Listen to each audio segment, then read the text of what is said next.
Quem está aqui comigo hoje é a doutora Ana Paula Gatto Valente, psicóloga, né? E você trabalha na parte de psicologia familiar, doutora? Isso, eu sou psicóloga clínica e sou terapeuta familiar sistêmica. Trabalho com casais e família e os atendimentos individuais, adultos e crianças. Ah, que legal. E onde você trabalha? Qual é o seu endereço? Eu atendo na Rua Mendonça Clark, número 90, sala 510, na Várzea. Tá. Aproveita e deixa o teu número de contato. Deixo, sim. Meu telefone, meu contato pelo Zap é 967229694. Meu site, gatovalentes.com.br. Ah, legal.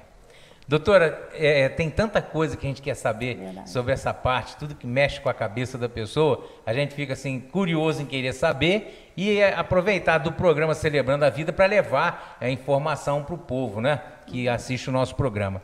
Fala um pouquinho, o que é depressão, doutora? É caracterizada por um sentimento profundo de tristeza, por um período elevado de tempo. Vale ressaltar aqui que todos nós, na nossa vida, já passamos por dificuldades, por dores, por perdas e que tivemos os nossos momentos de tristeza por certo tempo. Só que nós conseguimos ter resiliência, conseguimos elaborar aquele fato e conseguimos tocar a nossa vida adiante. A depressão, a pessoa não consegue ter esse start. Ela sozinha ela não consegue ter a capacidade de elaboração do evento e prosseguir com a vida dela, né? Hoje nós entendemos que a depressão ela é uma soma de fatores biológicos, psicológicos e sociais, ou seja, a qualidade de vida do indivíduo está envolvida, a forma como ele enfrenta os desafios e os conflitos da vida do cotidiano, tudo isso são válvulas de escape que podem desencadear no processo de depressão. A depressão ela é caracterizada como depressão leve, moderada e depressão maior, que é a depressão que a gente usualmente vê nos Funcionaria assim, tipo a gota que faltava, aquilo vem acumulando e lá na frente, às vezes uma coisa que não foi nem tão forte assim, foi a gota que faltava para desencadear a depressão? Isso, porque no momento de tristeza do nosso dia a dia, de perda, de angústia, de luto, existe um fator e eventualmente a gente fica triste com aquilo. A depressão nem sempre tem algum ponto que a pessoa ficou depressiva por aquele motivo. Na prática clínica, a gente observa que é um somatório de fatores do passado da vida da pessoa, em que ela não conseguiu resolver aquele problema, ou as frustrações foram muito grandes, e em certo momento isso acabou acontecendo. A expectativa e a estimativa hoje é de que a depressão é o mal do século. Nós já temos a estatística de aproximadamente 400 milhões de pessoas no planeta com depressão, e no Brasil, cerca de 5,8% de pessoas. Então, se é uma expectativa ruim, infelizmente, de que é o mal do século, esse número vai aumentar, infelizmente. Entendi. Doutora, e quais são os sintomas? Assim, o que eu tenho para detectar que alguma coisa está indo errado, ou comigo ou com alguém da minha família?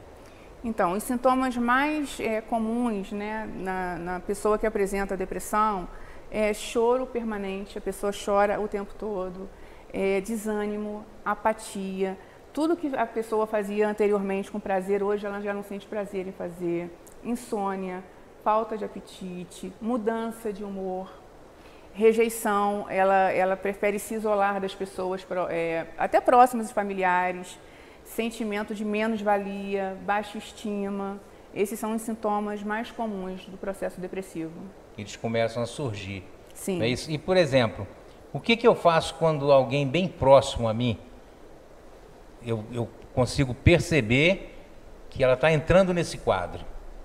O que a gente orienta aos familiares, aos amigos e até às pessoas que de repente se identificaram, né, Serginho, com algum dos sintomas, é que elas precisam abrir a mente e quebrar os paradigmas. Então, a depressão, socialmente e de forma muito banalizada, ela é mal vista socialmente. Por quê? Quem tem dinheiro não tem depressão. Quem tem dinheiro não tem depressão. Quem tem um tanque de roupa para lavar não tem depressão. Então a gente escuta isso e faz com que a pessoa que já está com problema se sinta com menos autoestima ainda, se sinta envergonhada, ela tenha medo de buscar ajuda. E o familiar, se ele não abrir... problema que transforma a mente dela num ET. Exatamente. Não pode acontecer comigo. Imagina, se ela já tem uma questão, ela já está com todos esses sentimentos, ela sozinha não está dando conta e ainda tem o medo e a vergonha de repente, procurar uma ajuda ou conversar com alguém a respeito, porque não pode ter depressão. Depressão é para rico, quem trabalha, pobre não pode ter depressão.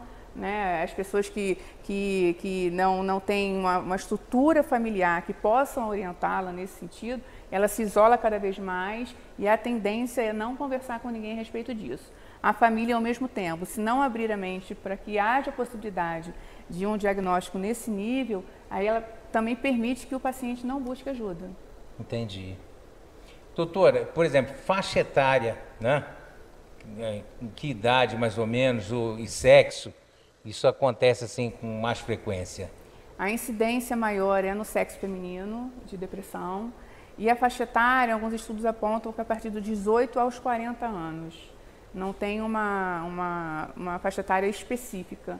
Cada vez mais, a criança pode ter depressão? Pode. Cada vez mais a depressão está atingindo a infância, a adolescência, mas a estimativa maior é no período de 18 a 40 anos.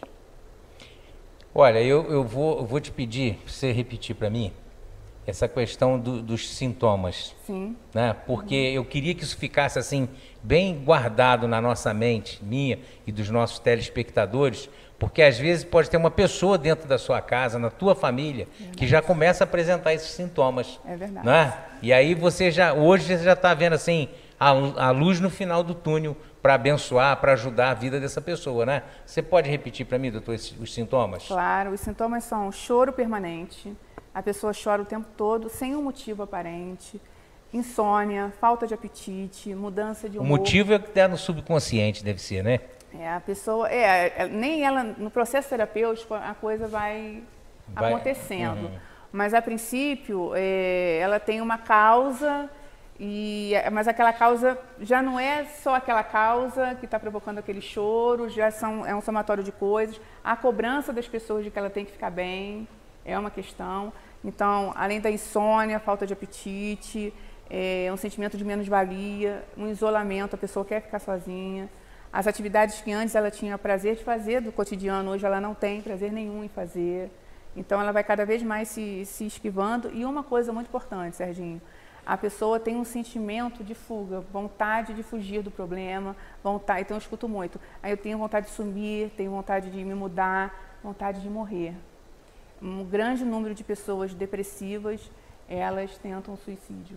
Então, é algo grave, algo que tem que ser visto com cuidado, sim, porque num momento de vazio tão grande, que a depressão leva a um vazio existencial tão grande, a pessoa se vê, se ela não tiver um suporte, ela se vê sozinha, sem expectativa de melhora, e ela começa a ter pensamentos de morte, sim. Daí vai o grande perigo do que a senhora falou aqui, que é de uma pessoa estar com um problema de depressão e alguém está sufocando ela do lado. Isso é coisa de rico, isso é doença de rico. Né? Você não pode ficar dessa forma, você é forte, não sei o quê. E a pessoa já começa a desencadear cada vez mais, né? A mente dela. Doutora, há necessidade de intervenção médica nesses casos? Sim, a depressão, por ela ser um distúrbio mental, em que a gente percebe, os estudos apontam que há o quê? Há uma desregulação de alguns neurotransmissores, especificamente 3, que é a serotonina, a dopamina e a noradrenalina. Então, precisa sim da avaliação do psiquiatra, precisa sim da intervenção, precisa muitas vezes da intervenção medicamentosa, e ali junto com o paciente ele estabelece um plano de ação para dar início ao tratamento junto com o processo terapêutico. Então, geralmente funciona assim, se a porta de entrada for a psiquiatria, o psiquiatra já faz toda essa avaliação, já medica e encaminha para a psicoterapia. Se a porta de entrada for o consultório psicológico, o psicólogo atende, ouve a demanda do paciente, faz o encaminhamento para o psiquiatra, para que ele possa ser avaliado, que ele possa ter respostas, de repente, até a parte médica, física, biológica, e ele retorna para o consultório para o tratamento psicoterápico. Psicólogo não medica. Tá? Eu ia te perguntar isso, porque nessa situação de médico, né, e o psicólogo, né, quer dizer, então a parte de medicação Fica por conta do médico e não do psicólogo. Isso, fica por conta do psiquiatra. O psicólogo não medica, né? O nosso conselho regional e federal não permite, nem sugestão de medicação. Doutora, quando vai falando sobre esse assunto, aí a gente vai vendo a seriedade disso aí, dessa palavra chamada depressão, do que acontece numa pessoa. Toda vez que alguém chega perto da gente e a gente diz, olha, eu acho que você vai precisar ir num psiquiatra, eu não estou maluco, não. Não é assim? Tá me chamando de maluco? É verdade. Eu não estou maluco. Não tá, mas até pode ficar se não for.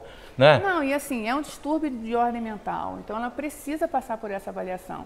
E existe todo um preconceito, por exemplo, eu me apresentei aqui como terapeuta familiar. E eu vou falar uma outra oportunidade. Como é difícil a pessoa chegar no consultório de psicólogo, porque também é taxado como maluco, que não precisa. Alguém vai dar ordens sobre o que ele vai fazer. Então é todo um paradigma mesmo, um preconceito sobre a profissão da psiquiatria e da psicologia, quando na verdade é uma soma de saberes que está aqui para ajudar o próximo. Entendi. E a gente tem que saber usar dessa soma de saber, tem que saber absorver essas informações. Como que funciona a terapia nesses casos? Então, no primeiro momento, a gente entende e ouve a demanda do paciente, aquela demanda que ele está trazendo, a fala dele, a dor dele é a verdade do paciente. Então, a gente ouve aquela demanda e a partir da fala dele, a partir de algumas ferramentas técnicas que nós temos, nós vamos trazendo esse paciente à realidade, nós vamos trabalhando a questão da autoestima dele, da valorização pessoal, ele já consegue ter um norte, né, uma direção sobre a vida dele, ainda que o passado tenha sido triste ou não tenha sido da forma como ele imaginou, existe todo um futuro pela frente, né? Eu costumo falar que o passado ele não pode paralisar a gente, Serginho, ele tem que impulsionar a gente para o futuro. E a história de uma pessoa pode ajudar muitas outras pessoas que estão passando pelo mesmo problema. Então a gente vai trazendo a pessoa ao centro, a gente vai trazendo a pessoa à realidade. Conscientizar que é só uma página de um livro, né? Exatamente. Você está passando aquele... Ela está no processo, ela está em tratamento. A perspectiva da soma da intervenção medicamentosa, da avaliação psiquiátrica, dos atendimentos médicos com a psicoterapia é muito positiva, tem grandes resultados. Então a gente vai trabalhando e fazendo esse processo no tempo do paciente. Né? Ele tem a verdade dele, ele tem o tempo dele, ele tem as convicções dele, ou seja, ele não chegou a um processo porque ninguém falou, é uma realidade dele ter vivido várias frustrações, várias dores, um sentimento de incapacidade, então a gente tem que ir trabalhando a resiliência e ajudando ele a elaborar essa história de vida. Entendi. Por exemplo, com essa fala sua aqui, e mostrando aqui alguns caminhos que levam a entender que a pessoa pode estar entrando num quadro depressivo, vale a pena você se autoavaliar também. Sim. Não é isso? Sim. O nosso telespectador, ele vai se autoavaliar. Fala, olha, a doutora falou um negócio e eu tenho passado por isso. Eu não tenho me dobrado a isso, mas eu tenho sentido vontade de fazer isso. Já pode começar a se policiar e procurar um tratamento, né? né? E assim, isso é muito importante, porque na depressão o tempo não é um amigo.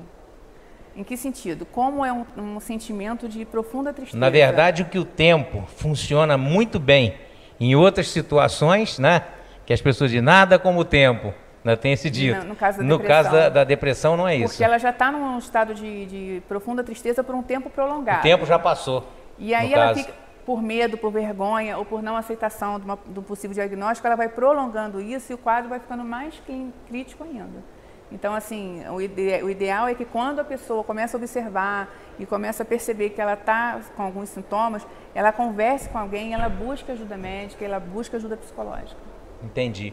Quando você descobre, né, na sua família um quadro depressivo e é constatado através da profissional, aí você entende que a família também deve ser acompanhada? Eu entendo. No trabalho? Eu me sensibilizo muito com as famílias, porque existem duas situações. Primeiro, aquela informação, aquele diagnóstico é algo novo na família. Geralmente, não é uma prática, mas geralmente a pessoa que sofre de depressão é uma pessoa de grande influência naquela família. Então, se aquela pessoa adoece, a família toda fica, vamos dizer, sem chão.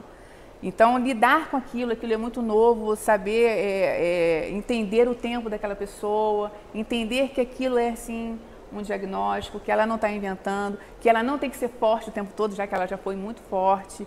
É o momento dela ficar fraca e a gente, que ela já ajudou muito, agora é ela que precisa de ajuda. Ela precisa de ajuda, então um olhar diferenciado.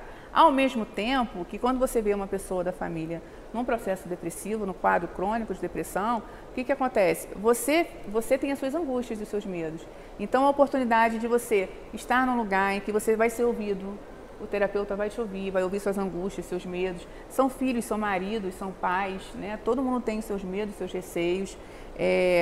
Também poder ter uma boa explicação sobre o diagnóstico, sobre o prognóstico, sobre os atendimentos, ou seja, isso tudo dá uma minimizada no estresse, dá uma acalmada na família, traz segurança para a família e a família junto com o paciente, o que eles vão fazer? Eles vão somar, eles vão trabalhar juntos. Junto ao profissional. Junto com a parte de psiquiatria, com a parte da psicologia, enfim, as terapias ocupacionais, para que juntos possam prosseguir no tratamento. De repente você pega uma família e não tem as informações que você está passando aqui agora e pode exatamente prejudicar mais ainda. A pessoa está depressiva, pô, que negócio é esse? Trabalhava tanto, agora você está aí uma malandra dentro de casa, não faz nada, não quer nada com a Hora do Brasil, né? E a pessoa às vezes num quadro desse, aquilo ali só vai prejudicar cada vez. Quando se vem então a ajuda familiar, aí a gente percebe claramente de que não é só o psicólogo, o psiquiatra trabalhando, mas é um conjunto. É um conjunto, não é? É um conjunto. Os amigos, né? Então, todo mundo faz parte desse processo. A gente não pode deixar a família adoecer junto com o paciente. O profissional deve conscientizar ao paciente de que não tem que ter vergonha que os amigos saibam que ele está passando por um momento de depressão. Não é? Então, até por conta disso aí, para os amigos também poderem ajudar. Sim, e é ajudar mesmo. Se colocar à disposição, é querer ouvir, é querer estar perto, sem cobranças. Tudo que aquela pessoa não precisa naquele momento são de cobranças, porque isso só vai fazer com que ela se sinta mais incapaz, mais inferior. Doutora, 90%, né, eu tenho amigos espíritas, católicos que assistem o nosso programa, mas 90% dos nossos telespectadores, dos nossos amigos, são evangélicos. E a pergunta que não quer calar, às vezes, dentro do arraial evangélico: crente fica depressivo? Tem depressão? Então, essa realmente é uma questão, né? A questão da religiosidade. Nós temos que entender que o cristão é um ser humano. E como ser humano, é passível, sim, de ter algumas doenças, algumas coisas que é inerente à vontade dele. Ninguém quer escolher ter depressão ou qualquer outra coisa. Então, é passível, assim, o ser humano, o cristão, ele pode ter depressão. A gente entende, Serginho, que não é o desejo do coração do Senhor para a nossa vida, né? Mas a gente sabe que o Senhor é conosco e num processo desse, num tempo de dificuldade dessa, o Senhor vai nos ajudar, vai nos dar força. O Senhor capacita os profissionais, né, para atender essa demanda. Então, assim, o cristão, ele pode ficar depressivo, ele pode ter um quadro de depressão, porque ele é ser humano. A questão das pessoas esconderem, que você falou ainda há pouco, de não se exporem, vai muito por conta da rejeição, né? E a gente fala de igreja de uma forma geral, da rejeição, de se sentir excluída, de se sentir diminuída, de se sentir culpada por estar com a depressão. Então, é um momento em que a pessoa precisa que a igreja seja corpo. Paulo nos ensina que devemos nos suportar. Suportar não é de aturar, suportar é de ser suporte. Então, essa é a hora que nós devemos ser suporte um para o outro, né? Existe a cobrança, você tem que ir à igreja, você tem que ir à igreja. O que existe? Uma pessoa que está com depressão, ela não tem vontade nem de tomar banho, nem de fazer uma refeição. Geralmente, a depressão ela é associada a alguns outros fatores, por exemplo, crise de ansiedade, transtorno do pânico. Vai para a igreja com barulho, muita gente, ela não vai ficar, ela não vai se sentir bem. Então, é o tempo, de repente, será que não é o tempo da igreja ir visitá-la? Amá-la, cuidar com carinho, sem cobrança, sem julgamento. Esse é o momento. Porque no nosso arraial evangélico, nós entendemos que nós estamos numa luta constante com o inimigo de nossa alma, que é Satanás. E nessa guerra, alguns ficam feridos no meio do caminho. Verdade. E a gente não pode sair pisando em cima de quem está ferido, ajudando a acabar de matar. Não é isso, doutor? Não é. Nós temos que ir lá, socorrer. Se tem uma seta que foi entrou na carne dele, nós vamos tentar tirar, cuidar, tratar, para que ele possa se colocar de pé e sair. Corre também um risco, algumas pessoas, e eu já vi isso é muito comum em algumas igrejas, em algumas denominações, de uma pessoa ficar doente, ficar escondida porque está doente, Porque eu já orei tanto pelas pessoas, as pessoas foram curadas. E eu agora descubro que estou com uma doença. Meu irmão, minha irmã, os cemitérios estão aí para provar que todo mundo vai morrer. Tá certo, doutora? Certo. O cemitério está aí para provar isso.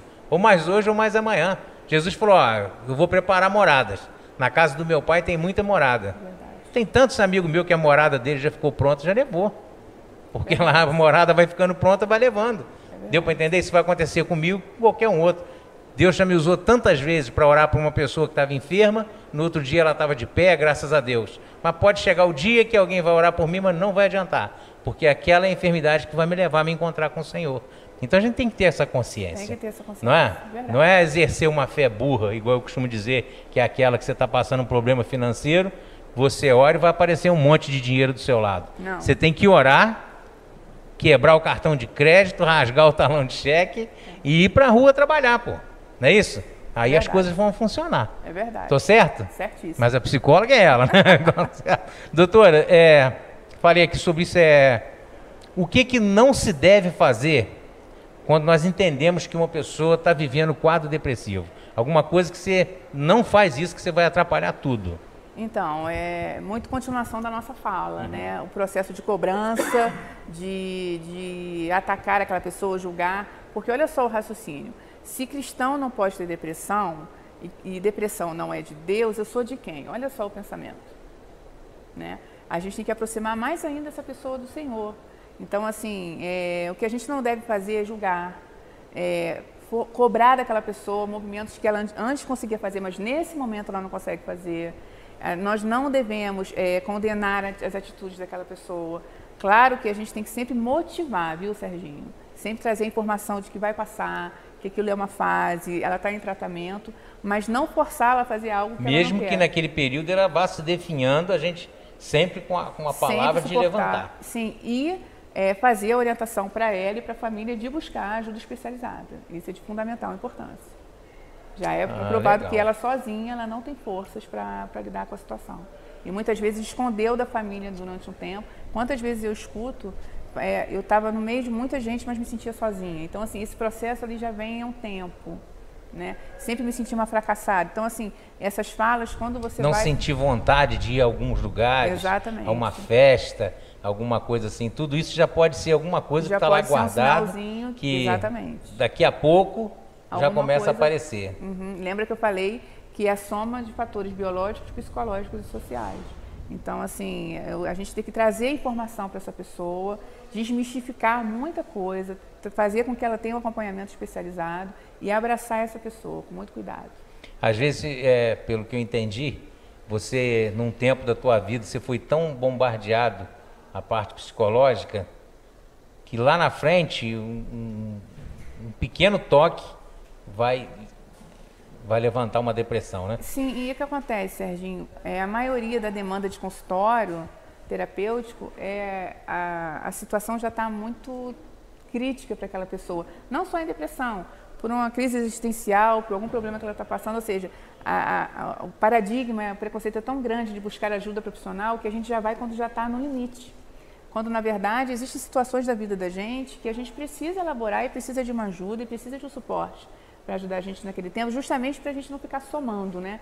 Quando a gente estiver somando dores, e um dia isso vai sair. Um dia isso não tem como a gente guardar isso. Ou vira doença, vira uma doença crônica. Fala um pouquinho disso aí.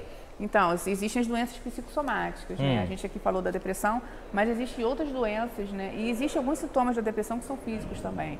E existem as doenças, por exemplo, gastrite nervosa. Eu tenho gastrite nervosa. Né? Então, outras patologias que vão se somando, mas que na verdade é causa psicológica. A pessoa não trabalhou, não elaborou aquilo de alguma forma saudável, não buscou ajuda, e isso vai sair pelo corpo. Né? Freud costumava dizer que aquilo que não pode ser dito sai pelos poros. Então, assim, alguma coisa em algum momento vai pipocar, vamos dizer assim, bem popularmente. Então, a gente precisa buscar ajuda. E por que buscar ajuda já quando a situação está muito crítica? Por que no desenvolvimento da minha vida eu não posso fazer minhas buscas, eu não posso fazer processos de autoconhecimento, não posso caminhando com outras pessoas para que eu possa me desenvolvendo e aquilo que traz dor e aquilo que magoa, eu tenho que trabalhar sim. Eu tenho que passar por um processo de elaboração, de perdão, e eu tenho que prosseguir com a vida. Então, assim, infelizmente, a busca por terapia, de uma forma geral, ainda é quando a situação já está, assim, crítica. E a gente tem que entender que a psicologia, ela pode ser preventiva, né? Entendi. Ah, doutora, que bom a gente falar sobre isso aqui, não é? Eu quero te agradecer. Entendeu? Quero te agradecer porque foi super legal esse bate-papo aqui. E o que que acontece? Nós não vamos ficar por aqui, não. Nós vamos terminar esse programa porque nós vamos continuar aqui no estúdio, eu e a doutora Ana Paula, e nós vamos gravar um outro programa que vai ao ar na semana que vem, tá certo? Vai ser um programa maravilhoso. Nós vamos falar sobre o divórcio, né, jurídico e o divórcio emocional. Verdade. Não é isso? Como ela trabalha com família, com casais, a gente vai receber também uma orientação. Então você está aí assistindo, já fica ligadinho com a gente na semana que vem também, tá bom? O nosso programa Celebrando a Vida vai ficando por aqui, mas na semana que vem nós estaremos juntinhos. Eu, você, doutora Ana Paula, vai ser uma bênção também o nosso programa. Fique com Deus e até lá, se Deus quiser.